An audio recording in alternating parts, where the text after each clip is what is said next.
السلام علیکم ورحمۃ اللہ وبرکاتہ۔ رمضان کے مہینے میں خواتین مرد حضرات قرآن مجید کی خوب تلاوت کرتے ہیں۔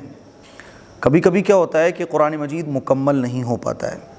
اب جب قرآن مجید مکمل نہیں ہوتا ہے تو خواتین کیا کرتی ہیں کہ کسی سے پارے لے لیے، بہن ذرا ہمیں 4 پارے دے دینا، ہمیں 2 پارے دے دینا، تو پاروں کو لے کر جو ہے وہ اپنا قرآن مجید مکمل کیا جاتا ہے۔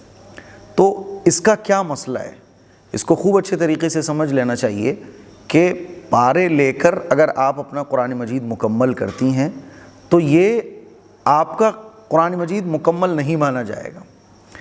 آپ کا قرآن مجید وہی ہوتا ہے جو آپ پڑھتی ہو۔ مان لیجیے آپ نے 20 پارے پڑھے ہیں تو آپ کے 20 ہی پارے کہے جائیں گے، آپ کے 20 ہی پارے مانے جائیں گے، اور ایکسٹرا جو آپ 4-6 پارے کسی سے لے کر قرآن مجید میں ایڈ کر دیتی ہو اور سمجھتی ہو کہ آپ کا قرآن مکمل ہو گیا، تو آپ کا قرآن نامکمل ہی رہتا ہے۔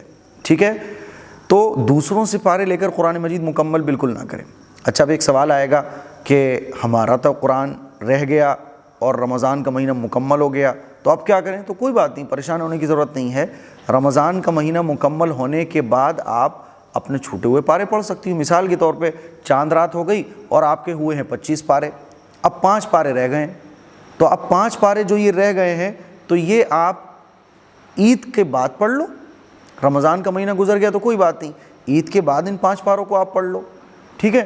تو اس میں دوسروں سے پارے لے کے آپ کمپلیٹ مت کرو، بلکہ اگر قرآن ادھورا رہ جائے تو اس کو آپ رمضان کے بعد عید کے بعد بھی آپ کمپلیٹ کر سکتی ہو، یہ کمپلیٹ ہی مانا جائے گا۔ کوئی رمضان کے مہینے میں ہی اس قرآن مجید کو کمپلیٹ کرنا یہ کوئی ضروری نہیں ہے۔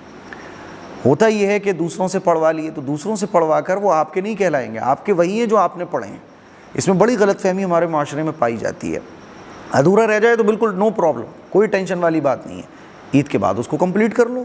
مجھے امید ہے یہ ایک بڑا ضروری مسئلہ تھا جو آپ کو اچھے طریقے سے سمجھ آ گیا ہوگا۔ السلام علیکم ورحمۃ اللہ وبرکاتہ۔